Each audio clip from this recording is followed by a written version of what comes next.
Part 1. Morning Comfort. I used to love our mornings. The way sunlight spilled across the living room, touching the corners of our small apartment in soft golden streaks. The faint hum of the city outside felt like gentle background music to our life. I could smell coffee before I even stepped into the kitchen, and there she was, sleepy, hair messy, eyes barely open, humming some half-formed melody she made up in the night. She would shuffle to the counter, yawning, and I'd pour her coffee, watching the steam rise in slow curls, feeling a quiet pride in these little domestic rituals. I thought I loved her. I thought this small, safe, repetitive rhythm was love. But comfort can blind you, and I was blind for so long. I never noticed the slight tension in her shoulders, the way she sometimes lingered on her phone a moment too long, the way she stopped leaving tiny notes for me on the fridge. Those small details didn't seem important then. I told myself I loved her enough to ignore them. But ignoring them was the beginning of my blindness. Our apartment was cluttered with the evidence of life together. Books stacked haphazardly, mugs chipped at the edges, a scarf she left draped over the coat rack in exactly the same way every evening. I convinced myself these were signs of intimacy, proof that our lives were intertwined in perfect harmony. Looking back, they were signs of my inattentiveness. They were whispers of a disconnect I refused to acknowledge. In those early mornings, before the world fully woke, I would watch her, feeling some vague warmth in my chest, thinking, this is it. This is happiness. The truth is, I was mistaking presence for attention and routine for love. I never asked myself what she really felt, what she needed. I assumed that if she was there, if she smiled, if she hummed, then everything was fine. How naive I was. Part 2. The marriage I believed.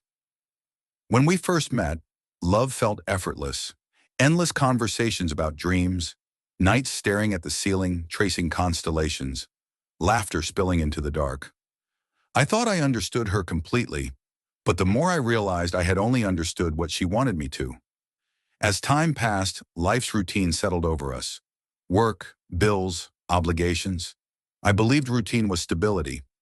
I ignored the sighs, the hesitant pauses, the eyes that sometimes seemed to look through me. Little cracks formed in our world, and I walked right past them. I remember the first time I noticed a subtle change. She laughed less at my jokes, her fingers lingered longer on her phone, her eyes avoided mine in passing. I brushed it off. I told myself it was stress, fatigue, nothing more. I clung to what I knew, our predictable life, our rituals, our comfortable routine. Part 3. First doubts. It started subtly. She worked late more often, her phone silenced and face down. She stopped leaving small notes, the ones she used to leave for me on the fridge. My gut twisted, whispering warnings, but I silenced it. I told myself, she's busy, don't overthink. You're imagining things. But those feelings didn't vanish. I noticed the little things, laughter at nothing, eyes scanning across rooms. Part 6. Memories collide. I remembered our honeymoon, her smile in the sunset, nights lying awake talking about dreams and children, and now shattered. I asked myself, how did I miss this? How could I be so blind to the signs? I realized I had ignored her subtle loneliness, thinking love could survive without attention. Part 7. Confrontation. I waited for her to come home. She returned, humming, unsuspecting. My voice trembled. We need to talk. Her eyes widened, then softened, composure returning. I asked directly, are you seeing someone else? She hesitated, then nodded. My world collapsed. Part 8. Her explanation. She told me she didn't know how to say it. She felt lonely, craving excitement, connection she believed was missing in our life. She spoke of emotions I had overlooked, desires I had ignored. I wanted to scream, hit, collapse, but I listened. I had to hear it from her, not just the cruel proof on the screen. Part 9. Rage I left, streets empty, echoing my pounding heart. Anger and disbelief tore at me. I imagined their laughter, touches, life without me. My chest burned. I clenched my fists until knuckles ached. Every shared memory now felt like a lie.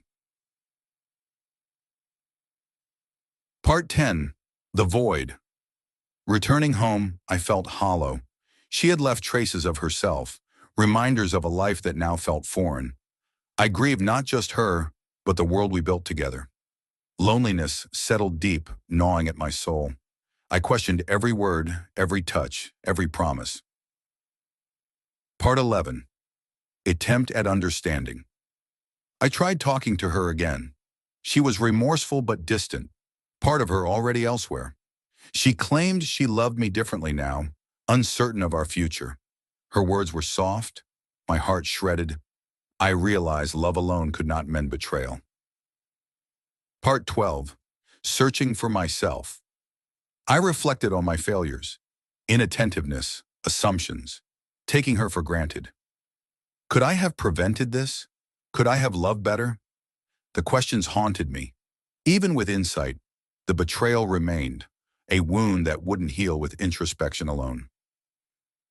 Part 13. Decision, sleep-deprived nights passed in contemplation. I imagined life with her, without her.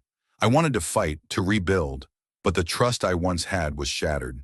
I needed space, time to rediscover myself before deciding the future of us. Part 14. Healing, I started therapy, long walks, journaling.